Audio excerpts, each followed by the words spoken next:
qu'un tel. Là, on est chez les chiites, là, on est sur du Hezbollah, là, on est sur des chrétiens, là, on est sur des arméniens, etc. C'est toute une mosaïque, quoi. Ouais, ce quartier qui est pauvre, il est un peu moins arménien qu'il y a 80 ans, après le génocide, parce qu'il y a d'autres populations qui sont arrivées, notamment aussi des populations chiites. Quand il y a eu la guerre avec Israël en 2006, il y a beaucoup de gens du Sud qui sont aussi montés, puis qui sont restés après. Après, il y a aussi beaucoup de travailleurs migrants qui viennent d'Afrique ou d'Asie, du Sud-Ouest, qui viennent travailler au Liban. Et donc, il y a une population beaucoup plus mélangée maintenant, c'est moins arménien et plus.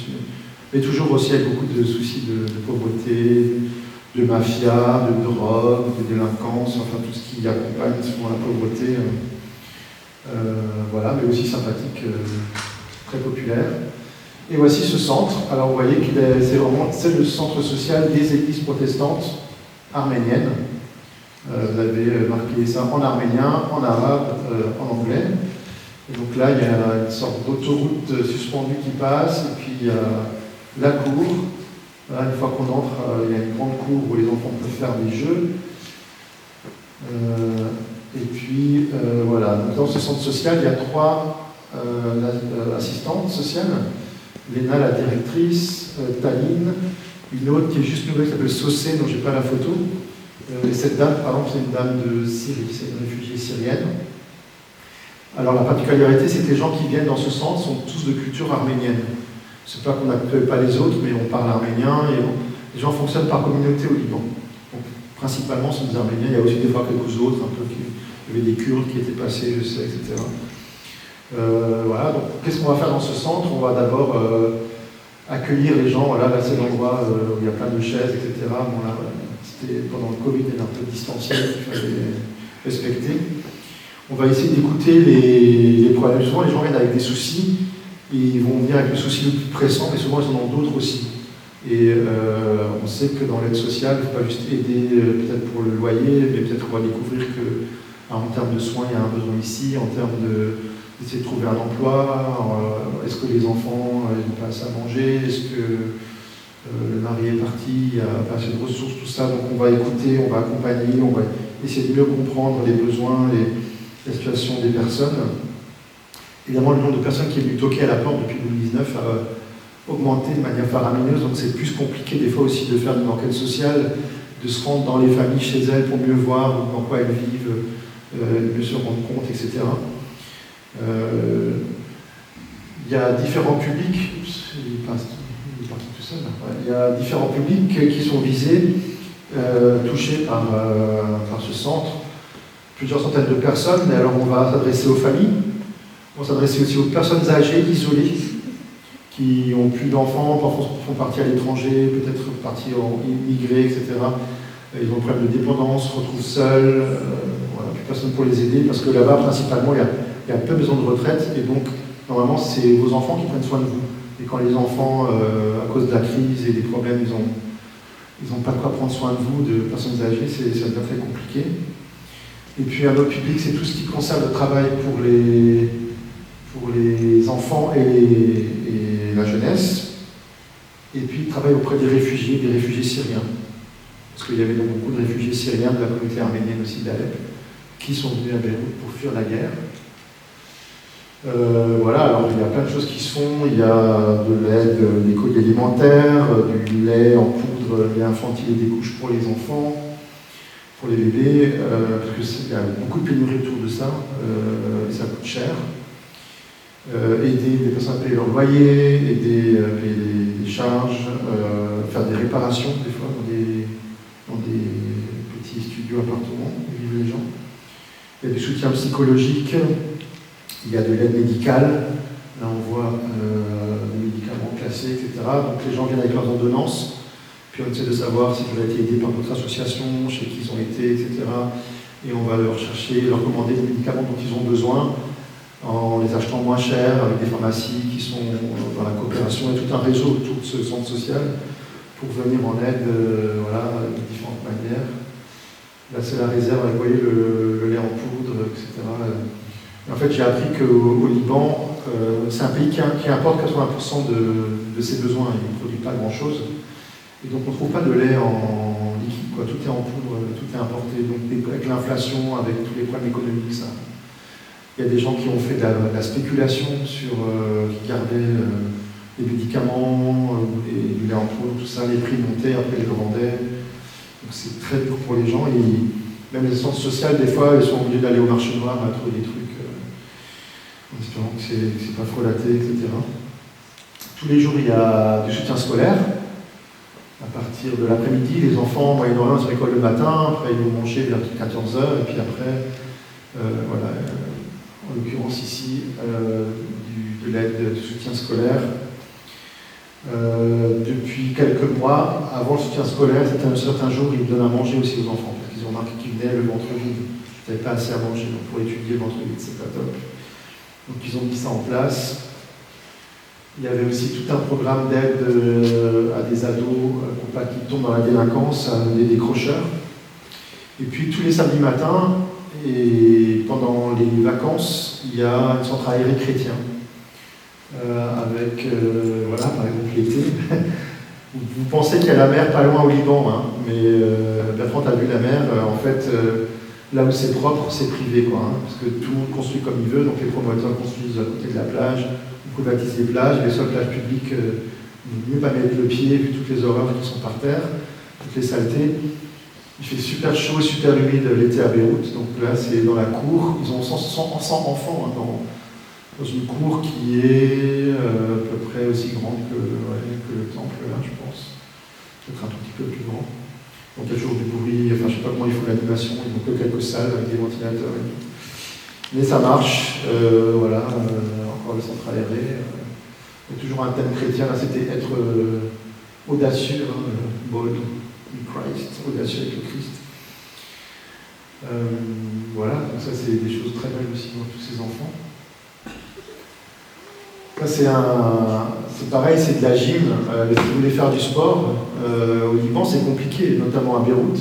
Il y a très peu d'espace public, on ne peut pas aller courir dans la rue, il n'y a rien qui est droit, c'est compliqué. On voit très peu de gens qui font du sport, peut-être des fois le dimanche. Donc il faut aller dans des salles, ça c'est payant, donc c'est inaccessible pour les pauvres. Donc là, on propose d'abord à des femmes syriennes, puis après les Libanaises, elles ont rejoint, de venir se déstresser en faisant un peu de gym, un peu de sport, etc.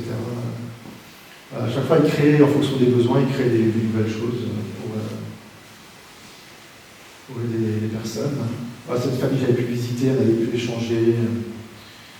C'était à l'époque de Noël à l'époque. Et oui, je termine avec eux. Donc ça, c'est une famille syrienne. La maman, elle a reçu un éclat d'obus. Et puis, donc c'est là ils ont décidé de partir à ce moment-là d'Alep. Elle boite toujours, mais elle s'était fait opérer du coup au Liban. Et à l'époque, elle était enceinte, la petite. Donc, la petite, elle est syrienne, réfugiée syrienne. Elle n'a jamais connu la Syrie, en fait. Elle a 8 ans, 9 ans maintenant. Et le père, c'est des gens qui étaient très engagés dans leurs églises orthodoxes arméniennes à Alep. Et donc, à un moment donné, maintenant, ils sont devenus gardiens du centre, en fait. Et l'homme a tout fait un petit peu Sako, on l'avait rencontré, je pense, on a discuté.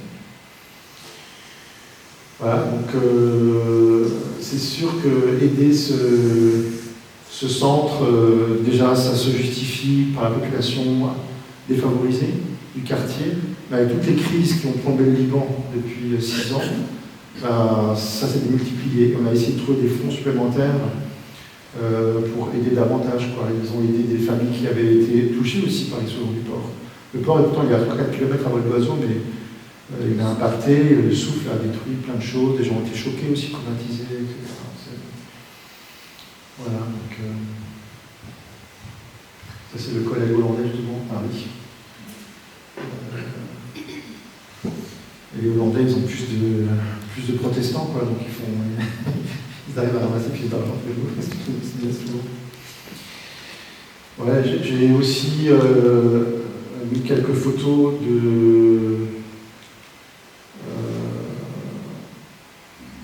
de la guerre entre Israël et le Hezbollah, donc qui a vraiment affecté le Liban.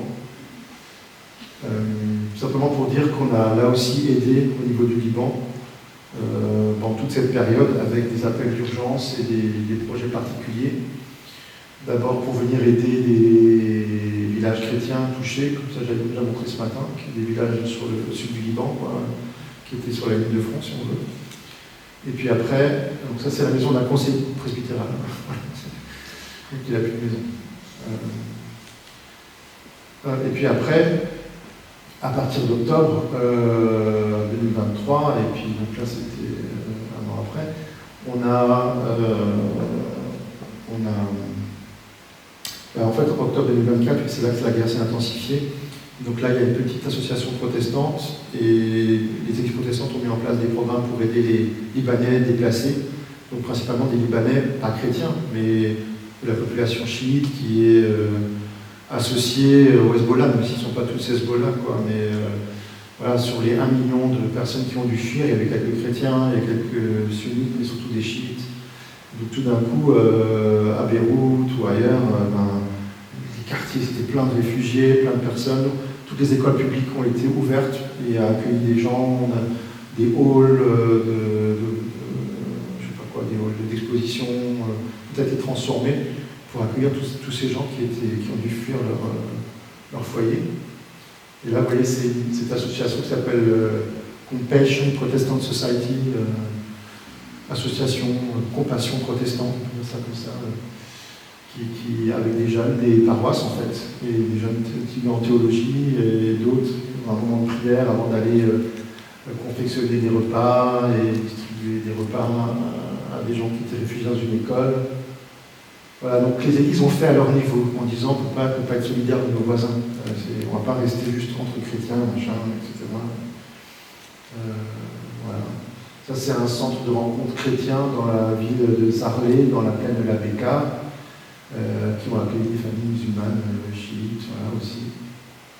Il y a eu une très grande solidarité, donc après, il fallait organiser tout ça, le faire de manière professionnelle. C'est des citernes avec de l'eau potable, là, c'est des machines à laver, il fallait les nourrir tous les jours, et ainsi de suite, distribuer des couvertures, des matelas, etc. dans les premiers temps, puis après, voilà. Et c'est toujours aussi impressionnant parce qu'on ne sait pas combien de temps ça va durer. Finalement, ça a duré 2 mois, mais beaucoup pensaient que ça allait durer beaucoup plus longtemps. Donc il y a eu un premier temps qui était le temps d'urgence, puis après, comment on s'installe voilà, dans la durée, dans ces lieux d'accueil, des écoles, des centres chrétiens, des fois c'est des mosquées, des églises qui ont ouvert carrément leurs portes. C'est assez impressionnant. Et donc ça c'est tout un projet, on a trouvé des fonds, on a envoyé, et puis maintenant, dès que c'était fini le cessez-le-feu, tous les gens sont repartis quasiment.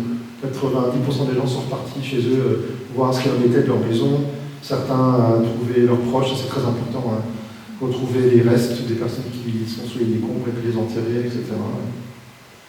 Et la partie où Israël n'a pas encore, s'est pas encore retiré, n'a pas encore retiré ses troupes, les gens sont très frustrés et ont essayé de forcer parce qu'ils veulent vraiment retourner chez eux. Voilà. Donc voilà, tout ça, alors voilà, il faut être réactif, Là, c'est plein d'associations chrétiennes qui sont mises ensemble pour coordonner leur aide. Parce que pareil, l'État étant absent au Liban, tout ça, ça peut se faire de manière... il faut quand même rationaliser les choses, quoi. Et ça se fait à la base, quoi, parce que l'État est défaillant.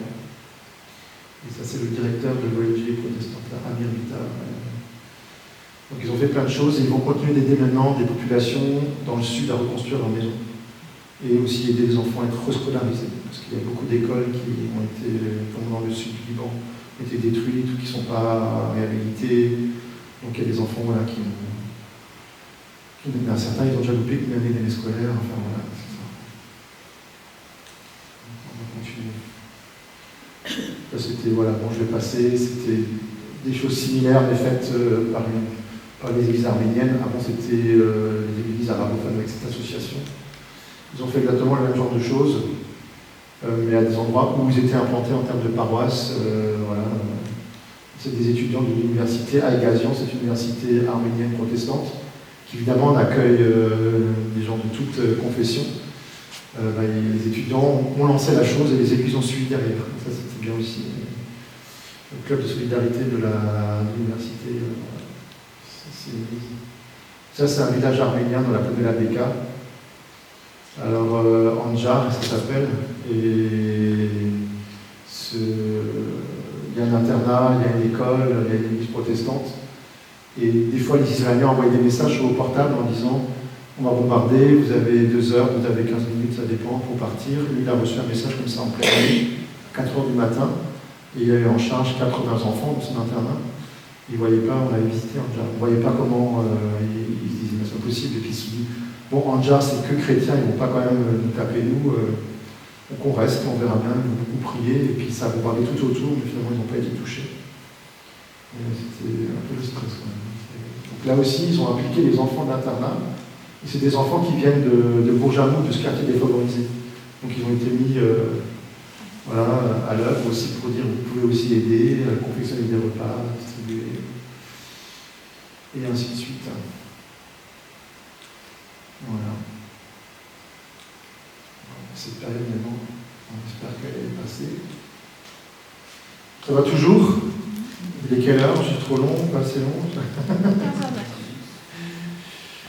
Ça va? Est-ce que vous avez des questions sur le Liban? On passe à la Palestine, ce sera mon dernier point, Palestine. Mis à part la CO qui intervient dans les catholiques aussi? Oui, il y a beaucoup de choses, nous, des bons petits. Oui, il y a au niveau catholique, ce sera l'œuvre d'Orient. Évidemment, il y a beaucoup de congrégations catholiques, beaucoup de paroisses catholiques, donc ils font des choses aussi. Vous travaillez ensemble, alors, non, pas vraiment, parce que ça marche beaucoup par communauté. Donc nous, en tant que protestants, on va aider les protestants à aider d'autres, en quelque sorte, quoi. Et les protestants étant très petits, eux, ils ne sont pas soutenus par personne d'autre. Si nous, on ne soutient pas les protestants, personne ne les soutient, en fait, parce que c'est vraiment la minorité parmi la minorité. Mais eux, entre eux, sur place, ils ont de très bonnes relations. Donc ils se coordonnent, ils se rencontrent, comme dans... Là, quand j'ai dit, il y avait... je vais essayer de revenir en arrière. Là, par exemple, au niveau de l'ONG Compassion Protestant Society, cette photo, je vous montrais le directeur de l'école, tous les autres, c'est d'autres organisations chrétiennes qui ne sont pas protestantes. Voilà, cette photo-là. Il y a des catholiques, il y a tout ce qu'on veut, des orthodoxes, etc. Donc, nous, on aide nos partenaires qui sont majoritairement protestants, parce que c'est notre vocation, parce que voilà, c'est les liens qu'on a noués, c'est eux qu'on connaît, etc. Et eux, sur place, ils ont des relations entre confessions chrétiennes et puis de manière interreligieuse aussi. L'œuvre d'Orient, la seule chose qu'on a vraiment en commun, c'est la maison Fowler au Caire. Parce que c'est une sœur protestante, mais c'est une association. C'est une sœur catholique, mais c'est une association protestante, avec des jeunes filles orthodoxes. Donc là, on est dans le communisme, et du coup, des fois, on s'appelle pour arranger les choses entre nous, pratiques.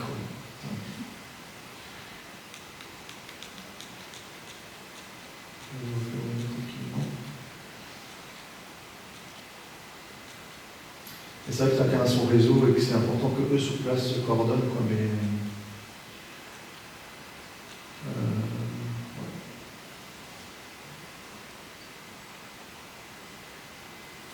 on finit avec Palestine, Gaza, avec le plus dur, j'ai envie de dire. Écoutez, vous savez que Gaza, la bande de Gaza, donc cette petite bande de terre, j'essaie de vous retrouver les chiffres, quelques chiffres. Oui, c'est plus petit. Alors déjà, le Liban, c'est l'Alsace-Lorraine, quoi, grosso modo. Gaza, c'est tout petit. Gaza, c'est un des taux de densité de population les plus élevés au monde, 6 000 personnes au kilomètre carré. Parce que Gaza, son histoire, c'est que cette bande, elle s'est créée lors de l'indépendance d'Israël. Et en fait, elle est constituée à 80% de réfugiés, des gens qui ont le statut de réfugiés de génération en génération depuis l'indépendance, depuis 1948. Donc il faut comprendre dans cette population que la plupart des gens, en fait, les mouvements de résistance palestiniens, notamment armés, mais aussi des fois pacifiques, sont souvent nés à Gaza. Parce qu'ils ont ce vécu de ce passé qui est ancré en eux de réfugiés et que, voilà, à quelques kilomètres, ils ont les villages où venaient leurs grands-parents, quoi. C'est cette réalité-là. Et c'est une population aussi extrêmement jeune. À Gaza, 40% de la population a moins de 14 ans. Donc ça explique aussi qu'il y a beaucoup d'enfants qui sont victimes du conflit et qui vivaient déjà dans des conditions très difficiles avant le conflit actuel, quoi. Parce que c'était sous blocus depuis 2009, je crois, 2007-2009, le banc de Gaza était sous blocus, donc le Hamas règne, mais ne peut pas la maîtrise des frontières, etc. Donc très compliqué, il y avait déjà des pénuries en termes d'électricité, en termes de médicaments, en termes d'eau potable. C'est vraiment pas simple. Alors, le bilan actuel de ce qui s'est passé à Gaza, pour l'instant, il y a 47 000 décès de personnes identifiées. Et il y a des études qui disent que sans doute, il y a beaucoup de gens sur les décombres qui ne sont pas identifiés, donc il y a à peu près 70 000 personnes. Mais que pour chaque mort, il faudrait multiplier par 4 pour les morts indirectes. C'est-à-dire les gens qui, parce qu'ils n'ont pas eu assez de soins, parce qu'ils n'ont été pas tués directement, mais à cause des mauvaises conditions, il y aurait peut-être plus de 200 000 personnes qui seraient décédées directement ou indirectement du conflit. Sur une population donc, de 2,2 millions, 2,3 millions d'habitants de cette bande de Gaza. Et donc on pense qu'il y a 14 500 enfants au moins qui sont décédés, qu'il y a le taux d'amputation le plus élevé au monde parmi les enfants, enfin des choses comme ça quand même, qui sont des chiffres affolants. Et c'est une guerre quand même une guerre de table rase, quoi, c'est-à-dire le choix fait par le gouvernement israélien, c'est quand même de détruire tout ce qui permet la vie, en fait. C'est-à-dire qu'il n'y a plus d'infrastructures, il n'y a plus d'écoles, il n'y a plus d'université, il n'y a plus de mosquées, enfin, peut-être pas tout, mais en grande partie, des choses ont été détruites. Il y a, dans la ville même de Gaza, les destructions des bâtiments sont à 75%. C'est vraiment énorme, c'est plus que Alep, vous voyez, par exemple. Et pareil pour les structures de soins, les hôpitaux et les dispensaires, 80% sont endommagés ou détruits. Il y avait 38 hôpitaux et au 30 juin dernier, il y en avait 22 qui étaient complètement inutilisables. Et entre-temps, il y a eu ceux qui ont été détruits cet automne tout au nord, il y en avait 3. Il y a plus de 1000 professionnels de santé qui ont été tués. Aussi des ambulances, etc. L'aide humanitaire en insuffisance. Donc tout ça, par effet accumulé, ça, voilà, les destructions, le manque d'aide humanitaire, le manque de médicaments, les mauvaises conditions de vie, beaucoup de promiscuité, la vie dans les abris, la vie sous les tentes, le manque de soignants, ça rencontre de la malnutrition, même des cas de famine, des épidémies, des maladies infectieuses, et puis des gens qui simplement n'ont pas eu leurs soins pour leurs maladies chroniques, pour leur diabète, pour leur cancer, et donc ils meurent de ça. Voilà. Donc c'est un système de santé complètement effondré. Et du coup, ce qu'a pu faire, ou ce que fait encore cet hôpital à Gaza même, c'est très précieux. Cet hôpital, en fait, c'est un hôpital qui dépend du diocèse anglican de Jérusalem. Donc vous avez les principales églises protestantes en Palestine, mais aussi Israël, Syrie, Liban, voilà, c'est l'église anglicane.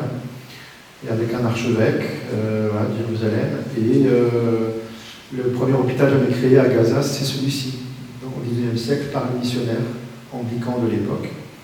Alors l'hôpital, il est surnommé l'hôpital baptiste, en arabe, par les gens du coin, parce que pendant 30 ans, au XXe siècle, une petite communauté baptiste avait en charge cet hôpital. Et après, ça a été rendu nouveau d'anglican, mais il l'appelle l'hôpital baptiste. Des fois, vous le voyez dans les infos. L'hôpital Baptiste, c'est le même, en fait, c'est l'hôpital Al-Ali. Voilà. C'était un hôpital de taille moyenne qui pouvait accueillir 80 personnes hospitalisées, 80 lits, à peu près 45 000 patients par an en temps normal. Et donc c'était un des 22 hôpitaux du nord de la bande de Gaza. Là, vous voyez l'archevêque Hossam Naoum, donc c'est un Palestinien, c'est lui l'archevêque anglican. Ça c'est avant la guerre, hein, voilà, en train de visiter une personne malade. C'est un hôpital qui a toujours eu à cœur sa mission dès le départ, c'était d'aider les populations défavorisées. Et ce qu'il a toujours fait durant toutes les crises et les conflits. Je crois qu'on recense depuis 1990 1948, 14 guerres à Gaza. C'est la 15e, là, ou la 14e. Alors, ils ont un service de pédiatrie, de chirurgie, de radiologie, cancérologie, oncologie. Ils ont aussi des cliniques mobiles qui vont voir les populations en temps normal, qui s'occupent beaucoup des femmes et des enfants. Et tout ce qui concerne aussi le cancer du sein, il était en pointe dans la région. D'ailleurs, ils allaient inaugurer une nouvelle aile en octobre, en octobre 2023. Alors l'hôpital, voilà, il a fonctionné dans les conditions extrêmes que l'on sait, quoi.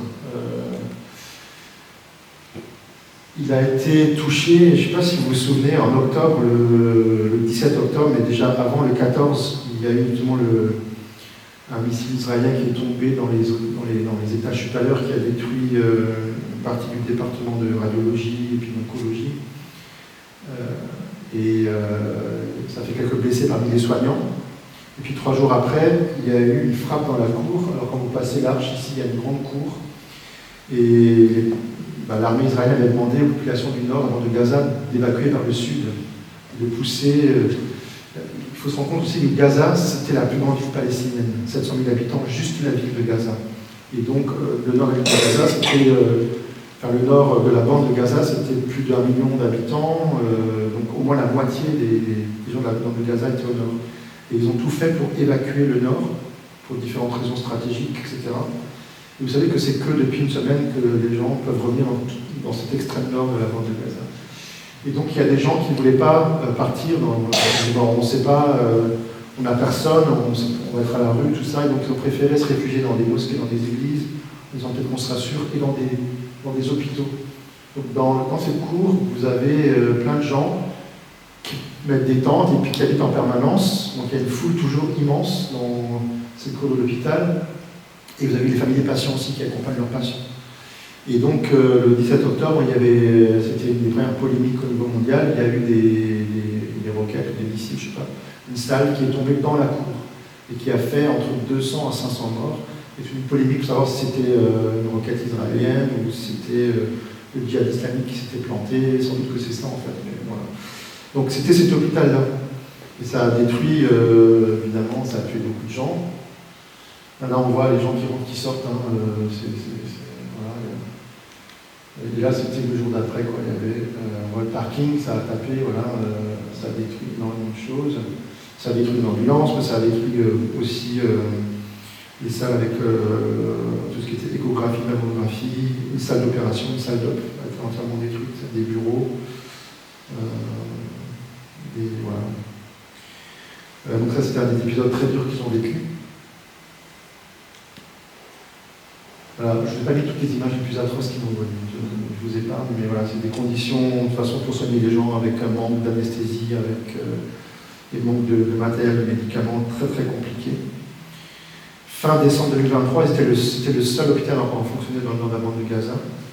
Et puis, le 18 décembre, l'armée israélienne a investi l'hôpital, non pas en le détruisant, mais ils ont arrêté tout le personnel sauf 7 personnes. Et à ce moment-là, ils avaient 150 patients. C'est-à-dire que aussi, dans la chapelle, à l'extérieur sous des tentes, là, au lieu d'avoir 90, ils sont arrivés à 150 et ils ont mis des pointes à 200 personnes hospitalisées, sans compter les personnes soignées chaque jour, quoi. Voilà, etc. Donc, les soignants ont été arrêtés, il y a eu des contrôles de fait, ils ont tous été libérés au bout de 7 jours.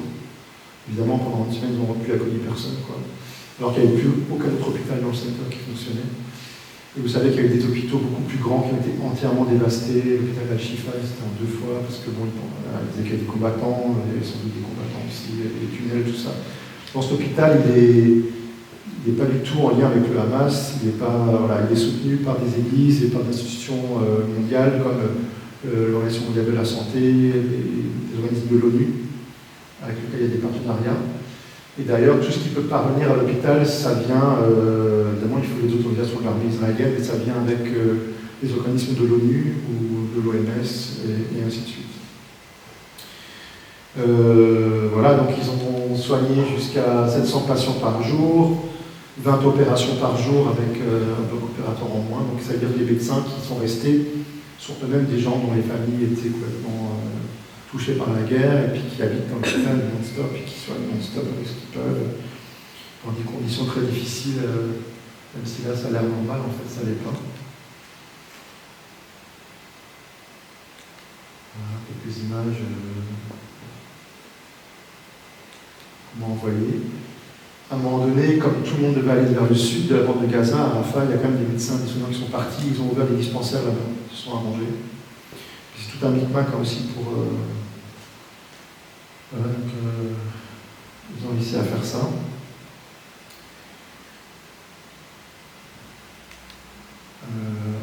Alors on avait reçu de l'argent spontanément, on avait été aidé par la Fondation du Protestantisme pour 10 000 €. Et puis au mois de mars de l'année dernière, on a lancé un appel d'urgence. Aujourd'hui, on a quand même pu envoyer 85 000 € à notre niveau, c'est déjà pas mal pour cet hôpital, même si pour l'hôpital il faut des millions, on est d'accord. Mais on peut dire qu'on n'a pas été, voilà, on a été solidaires. Et je l'ai encore envoyé, je crois, 9 000 € qu'on a récolté récemment. Voilà, dans notre monde protestant francophone, ce qu'on a pu faire. C'est la directrice, Souhaila Tarazi, c'est le parti de ces personnes aussi qui travailleront jusqu'au dernier jour, je pense. Directrice de l'hôpital depuis 30 ans, c'est une chrétienne qui est née à Gaza, qui s'est formée dans les meilleures universités du monde, je ne sais plus où, de bêtises, en Angleterre, aux États-Unis, qui aurait pu avoir une carrière de patronne d'hôpital, je ne sais pas où, aux États-Unis par exemple, mais qui a choisi de revenir et qui est toujours à l'œuvre. C'est une photo avant le conflit. D'autres photos qui sont assez sympas, je vais aussi montrer des choses belles, des soignants avec des enfants. En fin d'année dernière, l'automne dernier, ils ont rénové l'arche. Ils ont réparé des choses, ils ont réparé le mur d'enceinte qui avait été détruit par des chars israéliens lorsqu'ils avaient investi. Mais bon, ça c'est tout récemment, le 29 décembre, il y a quand même eu une nouvelle bombe qui est tombée toujours dans les étages supérieurs. Toujours dans la cancérologie. Et puis, juste avant le cessez-le-feu, vous savez, c'est toujours terrible, ça me tue chaque fois. Ça, c'est peut-être pas la bonne expression, mais je veux dire, ce qu'on avise toujours, c'est qu'avant les cessez-le-feu, on en tue encore tout plein. C'était le cas au Liban, c'était le cas à Gaza, mais je pense que c'est le cas dans toutes les guerres. C'est pour montrer encore qui on est le plus fort. Donc, juste 1 ou 2 jours avant le cessez-le-feu, il y a 70 personnes qui ont été tuées. Et ça, c'est dans la cour de l'hôpital. C'est une capture d'image d'un petit film qu'ils ont montré. Voilà, donc je pense que voilà, on a essayé de faire à notre niveau, montrer une solidarité par rapport à, je veux dire, quelles que soient nos options politiques, de compréhension du conflit, de se dire qu'il y a des gens qui sont dans des éléments extrêmes et qu'ils ont aussi droit à la compassion et à des soins. Autant que faire se peut. J'espère maintenant que une vie normale, entre guillemets, ça va prendre des années, et qu'en tout cas au niveau de l'hôpital, il y a quand même moins de stress à pouvoir travailler sans des horreurs à gérer tous les jours et sans les menaces, parce qu'il y a eu des combats tout le temps, ils sont vraiment dans Gaza. Il y a eu ces émeutes de la faim, à un moment donné, si vous vous souvenez, c'était vraiment à côté de chez eux. Les rescapés de ces émeutes de la faim ont été soignés chez eux aussi. À côté d'un rond-point où il y avait d'un côté l'armée israélienne et puis des convois d'aide humanitaire, et puis comme les Israéliens voulaient plus que le Hamas gère, les gens venaient et puis après ils ont tiré, etc. Ça a dégénéré parce que c'était un effrisé. Voilà, donc on essaye à notre niveau d'être présent, de soutenir les églises là-bas dans la maison de l'Église. Tu disais qu'il y avait quelques centaines de protestants à Gaza. Il y a des protestants, il n'y a quasiment plus, mais il y a quelques centaines de chrétiens. Ah, de chrétiens. Ouais, il y a une paroisse catholique et une paroisse orthodoxe dans la ville même de Gaza, dans le centre-ville historique, tout ce qui en reste. Et les chrétiens ne sont pas voulu non plus descendre, pour la plupart d'entre eux, dans le sud, parce qu'ils connaissaient personne. Et ils se sont tous réfugiés dans les églises, dans les locaux paroissiaux, qui ont quand même été touchés à un moment donné. Il y a eu des morts, donc d'autres qui ont réussi à sortir de Gaza, il faut payer des milliers d'euros pour corrompre. À l'époque, c'était dans le sud avec l'Égypte, jusqu'à ce que les Israéliens ferment toute la frontière sud aussi. Et il y a eu aussi des cas vraiment de crimes de guerre, parce qu'il y a eu un sniper qui a tué 2 femmes qui allaient aux toilettes. Quoi. Une femme âgée et sa fille. Absolument aucun. Et c'était pas du tout du hasard. Ça a été aussi dénoncé. Ouais, parce qu'il y a une dimension de vengeance quoi, par rapport au crime commis par le Hamas, et il y a une sidération de la société israélienne qui n'arrive pas à sortir de ce traumatisme, et en face, ils sont tout autant traumatisés, et depuis des années, une vie palestinienne ne vaut rien, c'est le cycle de la violence. Quoi, donc, il y a beaucoup de crimes de guerre et de crimes contre l'humanité qui ont été commis, hein, ça c'est une évidence. Dans la bande de Gaza, quoi. Il y a assez de témoignages, même des gens qui postaient sur des soldats qui postaient des choses sur les réseaux sociaux. Ouais. Quand on lâche, alors on perd les valeurs aussi. C'est ce que disait le pasteur syrien que j'étais ce matin. Dans les guerres, le risque c'est de basculer quelqu'un normal, on lui met une arme et en face il a l'impression qu'on va le tuer. Donc ça devient un combat existentiel. Et donc on déshumanise l'autre en face et puis on fait des choses qu'on n'aurait jamais fait en temps normal. C'est ça qui arrive. Et là, il va falloir reconstruire beaucoup de choses en termes physiques, mais aussi en termes de relations. Cette semaine, j'étais en lien avec une personne qui dirige un magazine, Terre Sainte Magazine, un magazine catholique, et qui disait que la population d'Israël même est encore complètement chauffé à blanc à cause des otages qui restent, etc. Et ne voit pas du tout tout ce que l'armée israélienne a commis. Alors, et elle dit en face aussi, donc c'est très très dur, et il faut aider tous ceux qui promeuvent du dialogue, la compréhension mutuelle. Il y a des gens qui arrivent à se rencontrer. Et c'est vrai que la majorité des peuples sont embarqués dans cette haine fratricide, on pourrait dire. C'est vrai que ça fait. Il faut revenir à l'évangile pour se donner du moral. Voilà, c'est ce qu'on s'était dit qu'on vous présenterait cet après-midi avec Bertrand. Et donc, je suis prêt à répondre à toutes questions que vous auriez, quels que soient les pays où on intervient, si des choses vous intéressent. Voilà. Et les relations avec les autorités israéliennes, ça se passe comment ? Alors justement, pour moi c'était un test. Je me dis, tiens, est-ce que ça va être compliqué d'envoyer de l'argent ou pas? Parce que pour moi c'est très compliqué d'envoyer de l'argent au Liban. Parce que dès que c'est hors Europe, aujourd'hui il y a beaucoup plus de contrôle, on peut contrôler aussi tout ce qui va. Il y a des trucs humanitaires, d'ailleurs c'est du terrorisme qui est financé, donc pendant des années j'avais pas de problème. Et puis, on va dire depuis 5 ans, 4 ans, pour envoyer de l'argent au Liban c'est compliqué. En Syrie et en Iran, je ne raconte pas, parce que des pays sous sanction, donc là je ne dis pas comment on fait parvenir l'argent. Parce que si je suis enregistré, je ne peux pas raconter. Par contre, en Israël, non, pas de problème, aucun souci. Et donc, même en Palestine, j'ai envoyé. La banque ne m'a rien demandé, il ne fallait pas signer aucun papier, tout ça. Donc, tant mieux pour nous. Alors, nous, on n'envoyait pas l'argent directement à l'hôpital, à Gaza même, on est d'accord. J'ai envoyé au diocèse anglican, qui a son siège à Jérusalem.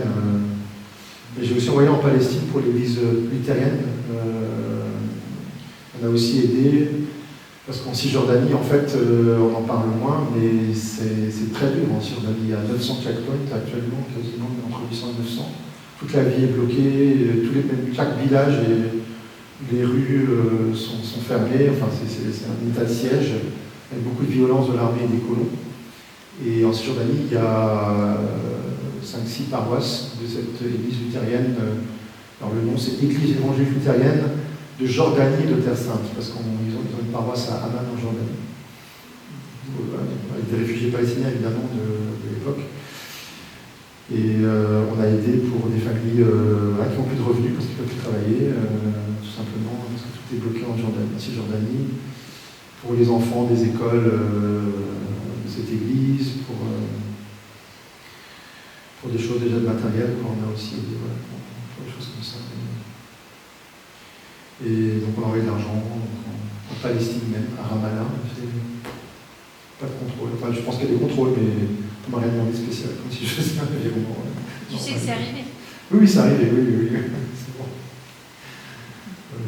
On demande des reçus, on demande des rapports, on demande... il faut tout ça.